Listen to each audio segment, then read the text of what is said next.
이제 우리 경건한 마음과 태도를 가지고 예배를 드리기를 원합니다. 다 함께 일어나셔서 성탄 후 첫 번째 주일 예배를 하나님께 드리겠습니다.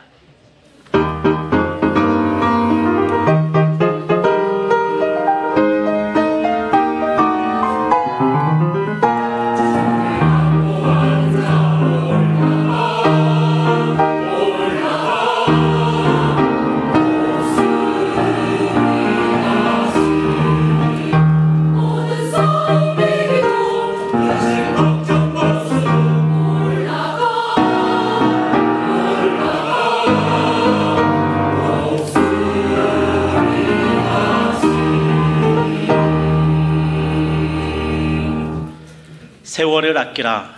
때가 악하니라. 그러므로 어리석은 자가 되지 말고 오직 주의 뜻이 무엇인가 이해하라. 술 취하지 말라. 이는 방탕한 것이니 오직 성령으로 충만함을 받으라. 하나님은 영이시니 예배하는 자가 영과 진리로 예배할지니라. 말씀으로 우주 만물을 창조하시고 크신 팔로 인류의 생사 화복을 주관하시는 하나님 아버지, 오늘은 2023년을 보내는 송년 주일입니다. 흐르는 강물과 같이 덧없이 흘러가는 세월을 절감하면서 겸손히 주님 앞에 옷깃을 여밉니다.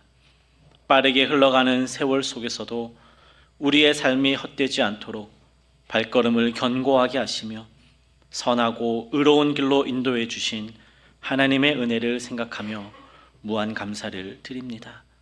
베풀어 주신 인애와 그 크신 사랑을 영원토록 잊지 않게 도와주옵소서. 예수님의 이름으로 기원하옵나이다. 아멘. 나는 전능하신 아버지 하나님, 천지의 창조주를 믿습니다. 나는 그의 유일하신 아들 우리 주 예수 그리스도를 믿습니다.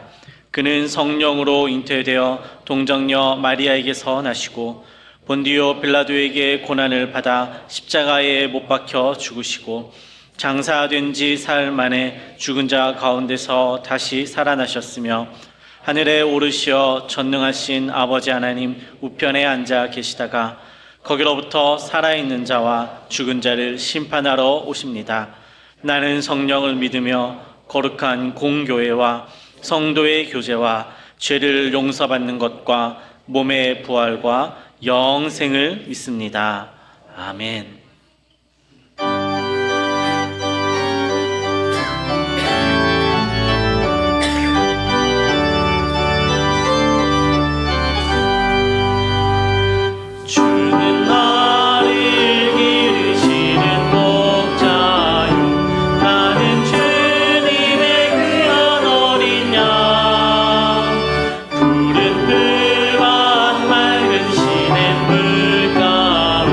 나를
저를 따라 꼴을 먹여주시니 내게 부족함 전혀 없어라.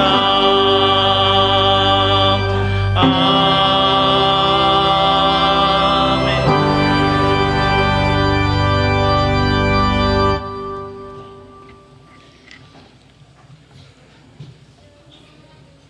영광의 하나님 아버지, 영원토록 신실하신 아버지의 이름을 찬송합니다. 한 치 앞도 내다볼 수 없는 혼돈의 세상 가운데서도 말씀의 권능으로 우리를 지켜 보호하여 주시고 가정과 자녀와 생업에 복을 주신 하나님 아버지께 감사를 드립니다. 한 해를 마감하는 마지막 날이며 거룩한 주일, 베풀어 주신 은혜를 마음에 새기면서 2024년에는 하나님께 더욱 가까이 하며 믿음으로 전진하기로 결단하며 하나님 아버지께 존귀와 영광과 감사로 예배드리기를 원합니다. 지나온 시간들을 돌아보며 회개합니다. 예수 그리스도의 핏값으로 죽음에서 건짐받고 덤으로 사는 인생임에도 불구하고 감사도 기도도 찬양도 메말라 버렸습니다. 영과 진리로 마음과 뜻을 다하여 산 예배를 드리지 못했고 성전 뜰만 밟다가 돌아가던 우리를 용서하여 주옵소서. 두 팔 벌려 우리를 기다려 주시고 안아주시는 하나님만 바라보며 예배하게 하시고 새 힘 얻어 참 그리스도인으로 세상으로 나가게 하옵소서. 새해는 날 위해 피 흘리시고 십자가 지신 예수님 손 꼭 잡고 하나님을 가까이 하는 은혜를 주옵소서. 산 소망과 생명을 나누며 기쁨으로 이 믿음의 길을 가길 원합니다. 하나님 아버지를 처음 만났던 때의 감격과 기쁨을 회복시켜 주시옵소서. 변화무쌍한 세계 정세와 북한의 위협과 국내 내분으로부터 대한민국을 지켜주셔서 감사합니다. 내년 4월에 있을 총선에서 사리사욕 없고 성실한 지도자들이 선출되어 하나님이 공의와 정의를 세우며 국민들이 안심하고 살 수 있는 나라가 세워지도록 하나님께서 총선 과정의 작은 것 하나까지도 감찰하여 주시옵소서.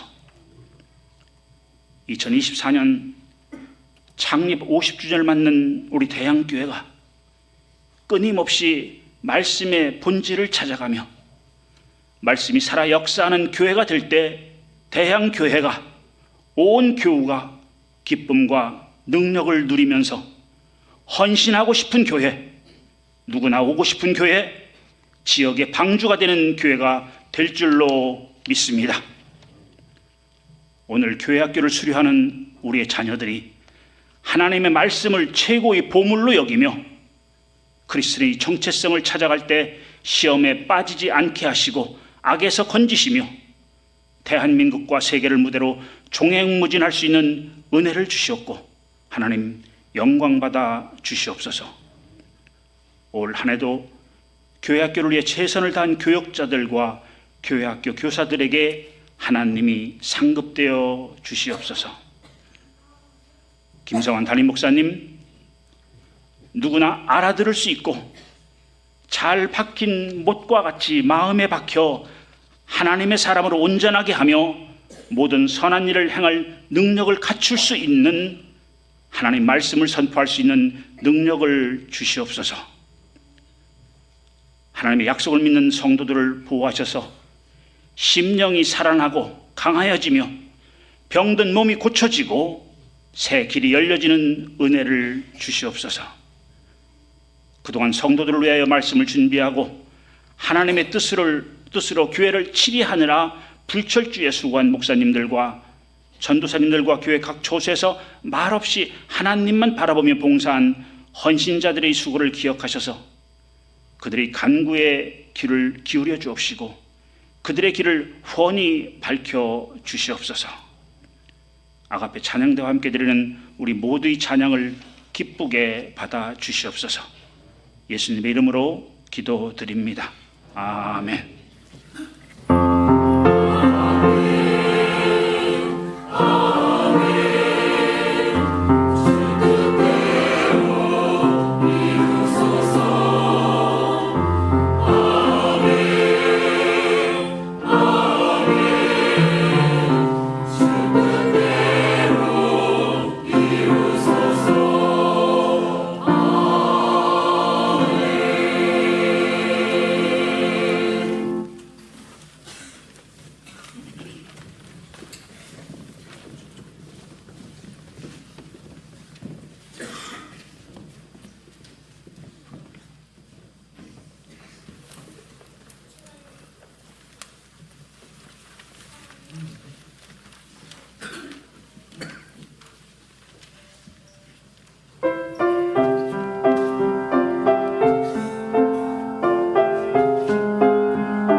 하나님 말씀 함께 보겠습니다. 구약성경 신명기 11장 10절에서 15절까지 말씀입니다.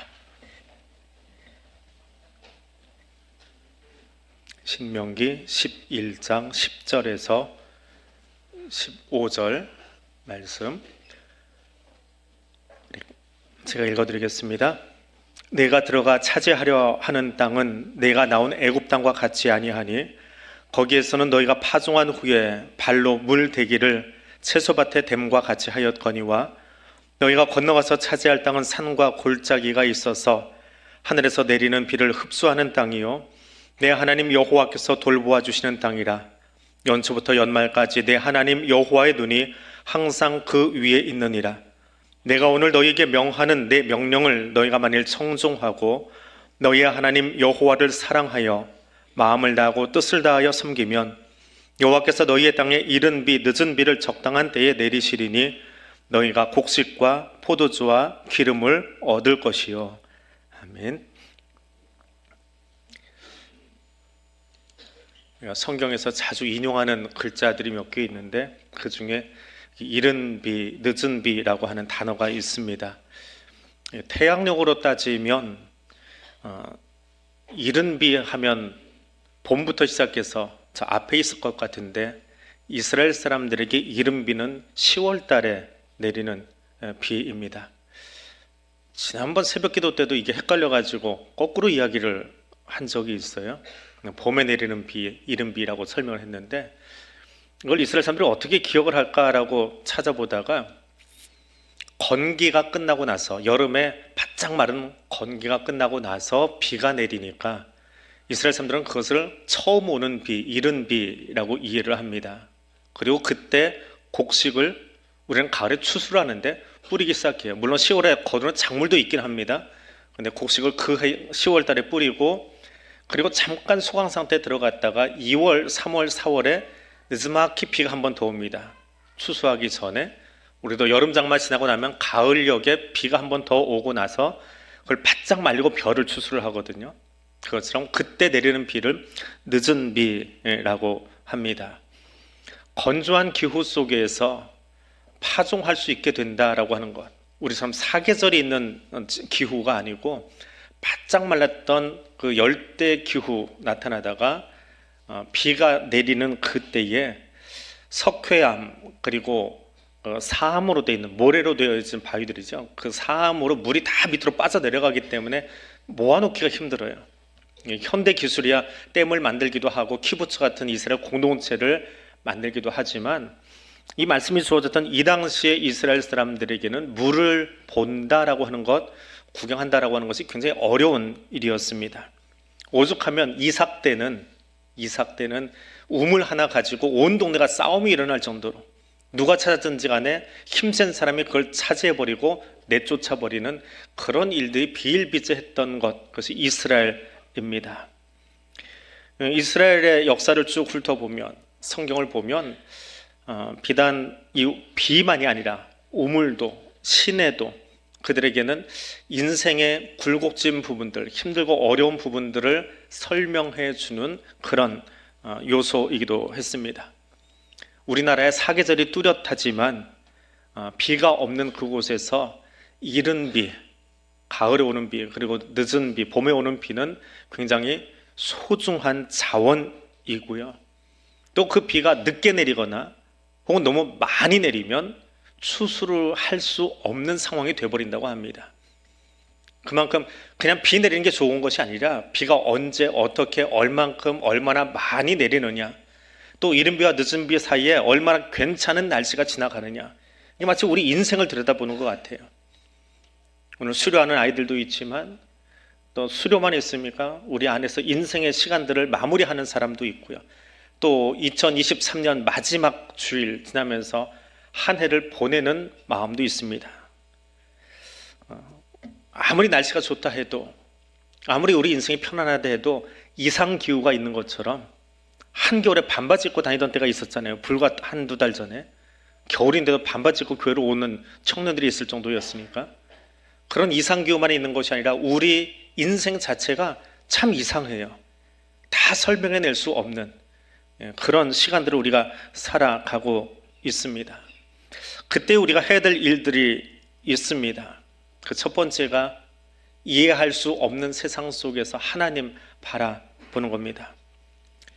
세상이 이해할 수 없다라고 하는 것, 날씨만 이상한 거예요? 사람들은 이해가 되십니까? 나도 나를 잘 모르겠지만 옆에 앉아있는 사람이 다 이해가 되십니까? 대학에서 나오는 학위 중에 유일하게 없는 학위가 인생학 박사 학위가 없습니다. 인생학은 모두가 박사래요. 서로가 박사 아니라고 하는 사람 없습니다. 너도 나도 박사입니다. 참 다양한 사람들이 모여 있습니다. 날씨가 이상하듯이 사람 관계도 참 이해할 수 없는 일들이 많이 있지요. 내 기분이 어떤지 잘 이해가 되지 않는다. 요즘 제일 많이 쓰는 말이 우울해 그러는데 그거는 우울한 게 느껴지는 거예요. 뭔지 아는 거예요. 근데 이것도 모르는 게 있어요. 이게 우울한 건지 슬픈 건지 그걸 뭐라고 해요? 멜랑콜리하다 그래요. 저 이게 그냥 어디서 만들어낸 말인 줄 알았는데 우연히 찾아봤어요. 그때 이게 예수님 오시기 400년 전에 만들어진 말이에요. 의학계에서 만들어진 말입니다. 멜랑콜리. 검은색을 의미하는 그리스어가 멜랑입니다. 멜랑. 이게 검다라고 하는 뜻이고요.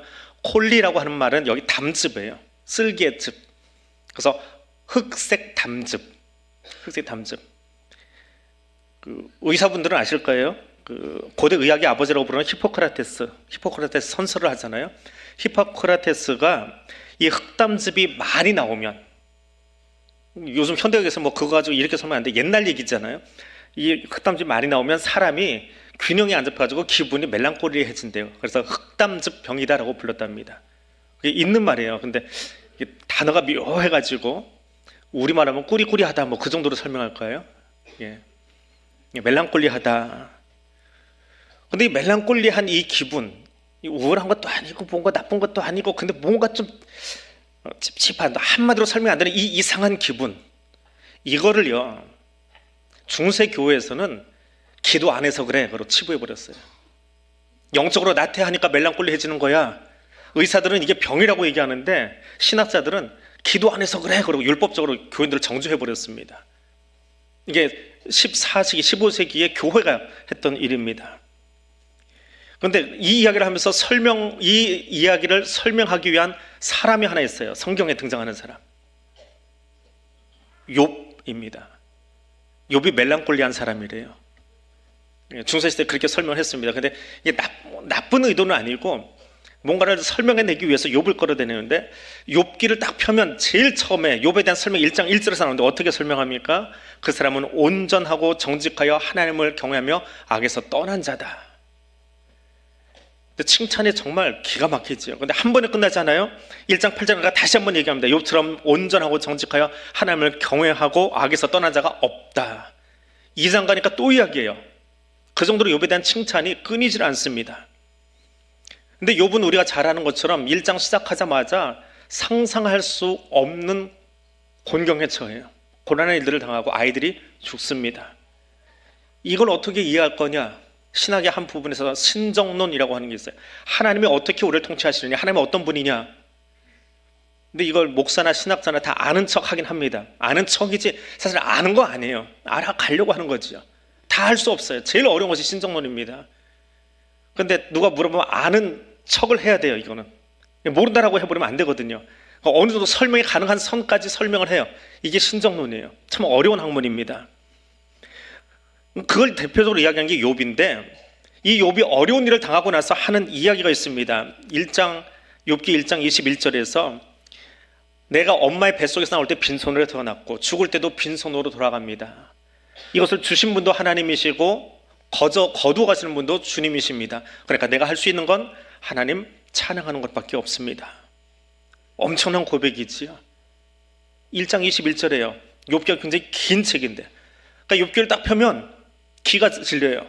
야, 이런 사람을 내가 어떻게 따라가냐. 그러니까 설교할 때는 그래요. 욥처럼 사세요라고 이야기할 수 있는지 모르겠지만 개인적으로 묵상하다 보면 야, 내가 욥처럼 살려면 대체 얼마나 나를 다듬어야 이런 고백을 할 수 있을까. 1장부터 이미 기가 죽어버립니다.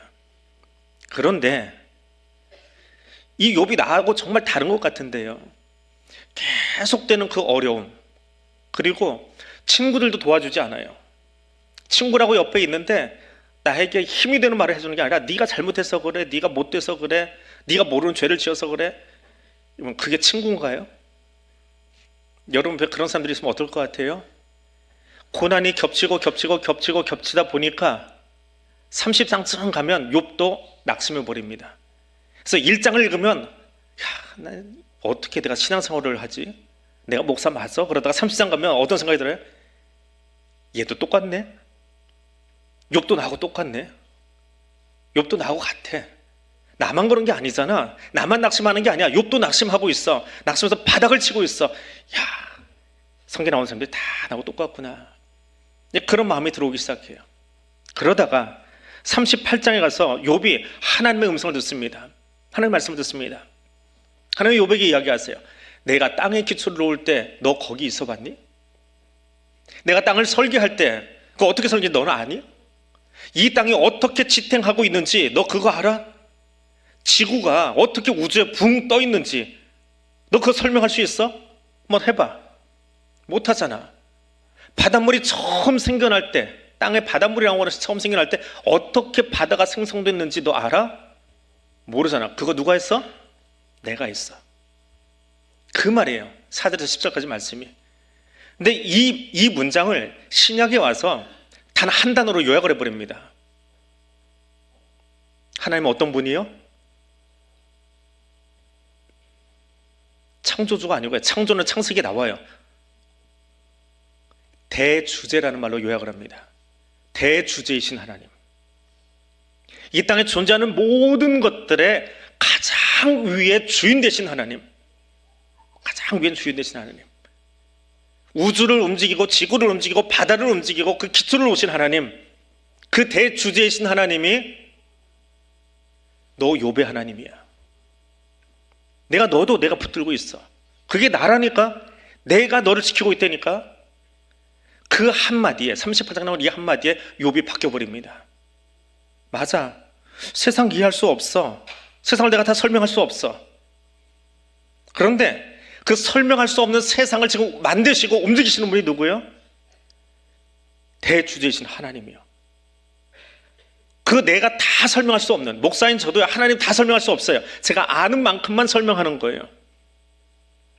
요즘 정말 신나는 게 하나 있어요. 사람 때문에 신나는 게 아니라 성경 보는 게 그렇게 신나요.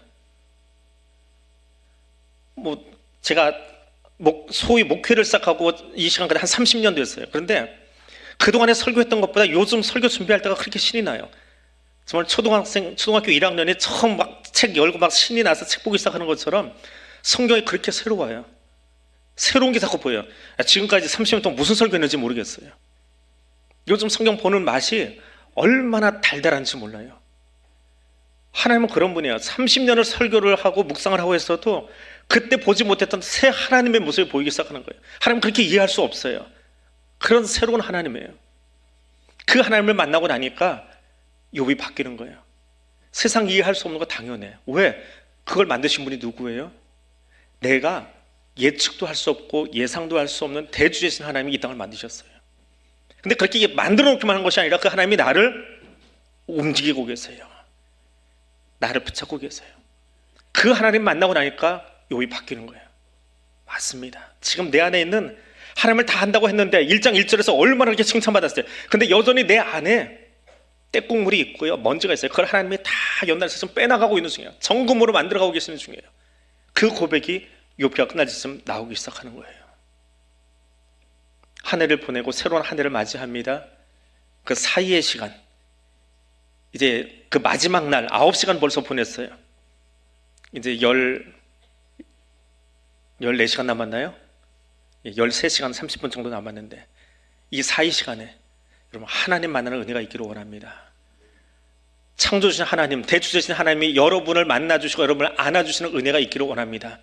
그러면 우리 인생이 달라집니다. 세상을 이해할 수 없고 사람을 이해할 수 없고 답답한 일들이 가득해도 그 하나님이 나를 붙들고 계시다라고 하는 것 알기만 하면 우리 인생이 새로워집니다. 그 새로운 아침의 시간 될 수 있기를 원합니다. 두 번째로 이해할 수 없는 이 세상 속에서 친구 만날 수 있기를 원합니다. 친구 만나기를 원합니다. 복음의 씨를 뿌리고 그 수확을 하는 일 참 어렵습니다. 학교는 공부하면 이렇게 졸업을 해요. 그런데 교학교는 졸업을 안 시켜줘요. 교회 학교는 졸업이 아니고 다 수료식이에요. 졸업이라는 개념이 없습니다. 뭘로를 딱 맞춰야 졸업이죠. 우리는 맞힌 게 아니라 그냥 세상 학제에 따라서 이렇게 연도가 올라갈 뿐이에요. 근데 수료예요. 이 과정을 마쳤어요. 근데 아직 마친 게 아니라 다시 새로운 과정을 준비해야 되는 거예요. 그것이 수료입니다. 졸업과 수료 조금 다르지요. 마지막 때를 준비하고 있어요. 그러면서 아직도 예수 믿지 않는 친구들에게, 사람들에게 복음을 전합니다. 근데 가서 전하면 곧장 교회 나오던가요? 어떤 분은 저한테 기도 부탁하고 우리 교회 와서 10년 되신 분도 있고요. 예전에 다른 교회에서 지금도 한 30년째 기도하고 있는 분도 있어요. 아직도 교회 안 나와요. 근데 누구보다 그 한 사람 놓고 열심히 전도하고 매일 만나고 매일 밥 사주고 매일 교제하고, 근데 교회는 안 나와요. 좋은 친구인데. 그 열매 거두는 것이 얼마나 힘이 들어요? 그 늦은 비의 결실이 언제쯤 나올 것 같아요? 참 오래 걸려요. 우리는 그런 숱한 만남들 속에서 이 자리에 나와 있습니다. 여러분 옆에 있는 사람들, 여러분 옆에 있는 사람들 다 이해되세요? 다 마음에 드세요? 옆에 있는 분이 여러분에게 어떤 의미로 다가오고 있습니까? 어떤 사람은 지금 참 힘든 시간을 보내고 있는 분도 있어요. 말은 못하지만 힘들고 어려운 시간을 보내고 있는 분도 있습니다. 또 어떤 분은 인생의 굴곡진 부분에 바닥을 지금 지나가고 있는 분도 있고요. 어떤 분은 지금 붕 떠가지고 내일이 아주 신이 나는 분도 있어요. 기대감 속에 이 마지막 날을 지금 아침을 시작하시는 그런 분도 있습니다. 그럼 친구가 누구인가요? 친구가 뭔가요? 어떤 사람을 친구라고 합니까? 우리 교회 학교는 어떻게 보면 친구끼리 모여 있는 거지요. 같은 학년끼리 모여 있으니까. 우리 여전도에도 남성교회도 같은 나이 또래끼리 모여 있으니까 어떻게 보면 친구라고 할 수 있지요. 근데 김창옥 교수님 아시죠? 그 유명하신 분. 그분이 친구에 대해서 이야기를 하면서 이런 이야기를 합니다. 친구는 동갑인 사람을 말하지 않습니다. 동갑이라고 친구가 아니래요. 동갑에서 왼수가 있어요. 나이 또래가 비슷하고 비슷한 시기를 경험하니까 너무 잘 알아가지고 왼수로 지내요. 우리 남성교회가 그러지는 않겠지요? 예. 동갑이라고 친구가 아니랍니다. 친구는 그 사람을 바라보면서 그 사람이 지고 있는 짐이나 슬픔이 보인다. 그게 보이는 게 친구가 아니래요. 그냥 봐주는 거예요, 그냥. 옆 사람의 이야기, 친구라고 여전도회라고 남성교회로 모였어요. 근데 같이 이야기를 하는데 누가 나가서 오늘 뭐 예를 들어서 특송을 했어요. 그때 내려오는데 우리 여전도회 아무개 권사가 나가서 오늘 특송을 했는데 너무 잘했어. 이거 친구 아니래요. 김창욱 교수가 하는 말이에요. 제가 하는 말이 아니고. 왜? 친구는 내 옆에 사람이 한 것에 대해서 판단하지 않는데요. 잘했어 못했어라고 판단하는 사람이 아니래요. 그럼 친구는 뭐 하는 사람이냐? 특송하고 내려왔어요. 그럼 어떻게 해요? 와! 하고 감탄해 주는 사람이래요. 친구가 옆에 서면은 나에게 감탄사를 던져준대요. 판단하지 않고. 그래서 그 김성욱 교수님은 성이 참 의심스러운 사람이에요. 제 개인적인 이야기지만 남자인지 여자인지 모르겠어요. 여자들을 이렇게 표현해요. 여자들끼리 모여서 한 3박 4일 콘도를 잡아놓고 가서 열심히 놀아요. 뭐 하고 놉니까? 여자분들? 3박 4일 쉬지 않고 얘기만 해요. 먹고 얘기하고 먹고 얘기하고. 근데 얘기하는 내용을 들어보세요. 뭐라고 해요? 누가 막 뭐라고 해요? 쫑알쫑알 이렇게 얘기를 표현하면 뭐라고 그래요? 와 그랬어 그래? 이야. 그러다가 3박 4일 끝나요. 밤새 얘기해서 눈은 빨개 가지고 이제 헤어지기 시작해요. 그러면서 뭐라고 그래요? 야 오늘 못하는 얘기 다음에 또 해. 이게 친구래요. 친구는 다른 사람이 한 이야기에 대해서 감탄해 주는 거예요. 우와 그랬어? 진짜? 친구가 아닌 사람은 뭐예요? 그냥 아는 사람. 아는 사람은 뭐예요? 에이 그거 잘했어. 잘했어. 아이 그거 아니야. 이건 지인이에요. 그냥 아는 사람이에요. 그럼 우리 남성교회는, 우리 여전도회는, 우리 교회는 친구가 많은 곳인가요? 지인이 많은 곳인가요? 지인이라는 소리가 왜 더 크게 들리는지 좀 씁쓸하네요. 그래서 여러분에게 진짜 친구를 한번 소개해 드릴게요. 여기 이런 친구가 있습니다.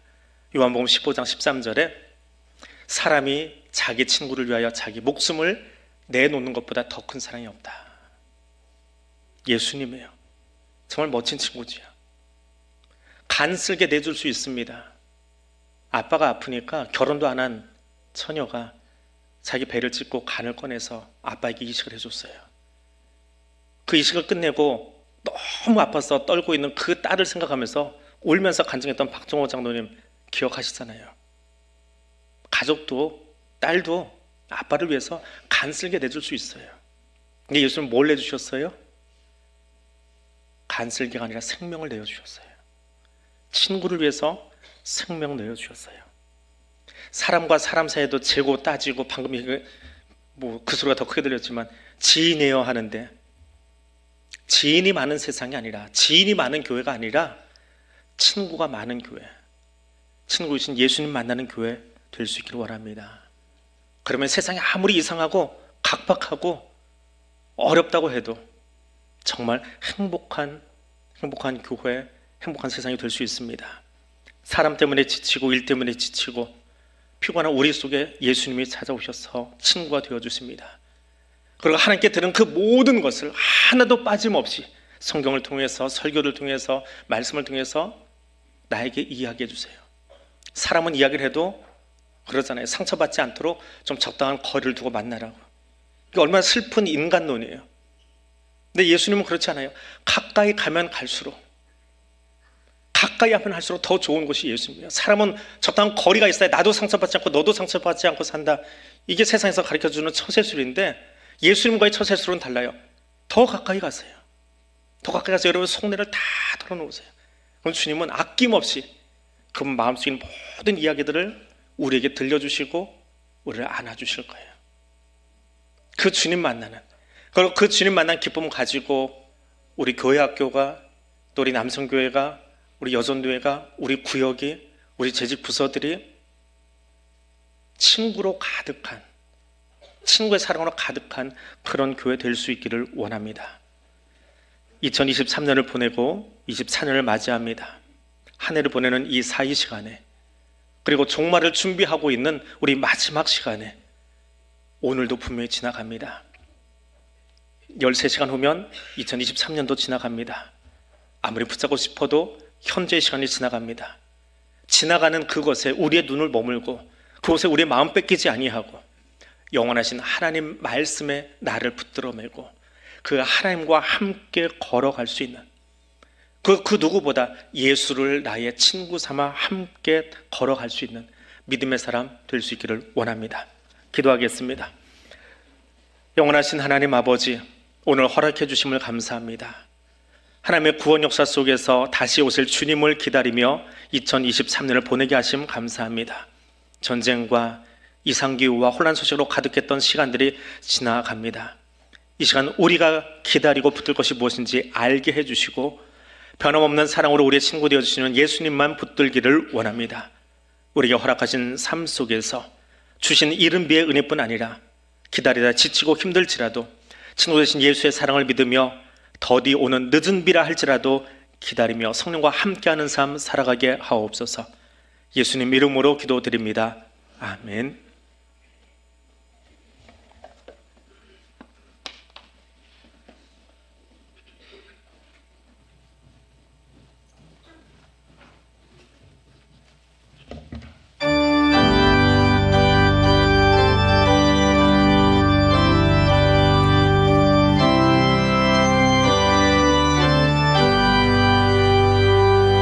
주 안에 있는 나에게 난 근심이 있으랴 십자가 밑에 나가 내 짐을 끌었네. 주님을 찬송하면서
사랑의 하나님 감사합니다.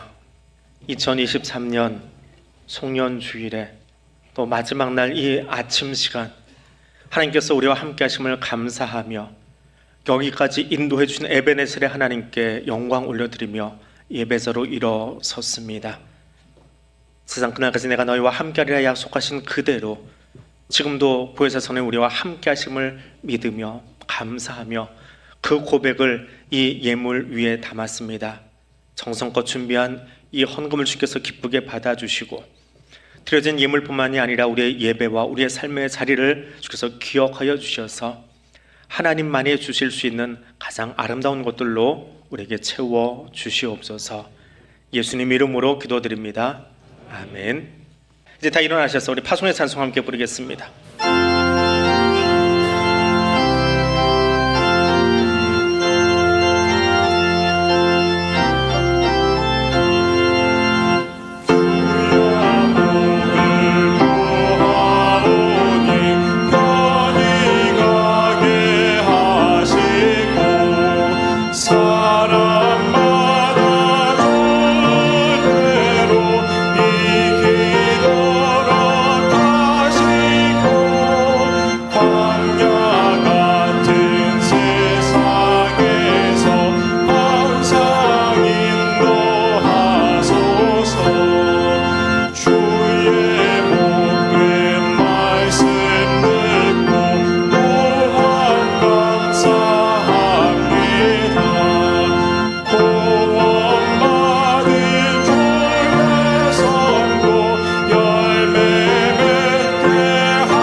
이제는 우리 주님 예수 그리스도의 은혜와 하나님 아버지의 크고 놀라우신 사랑과 성령 하나님의 교통하시며 인도하여 주시는 은총이 대주제이신 하나님을 만나며 예수 그리스도를 친구 삼아 삶에서 나가는 백성들 위해 지금부터 영원토록 함께하여 주시기를 간절히 축원하옵나이다. 아멘.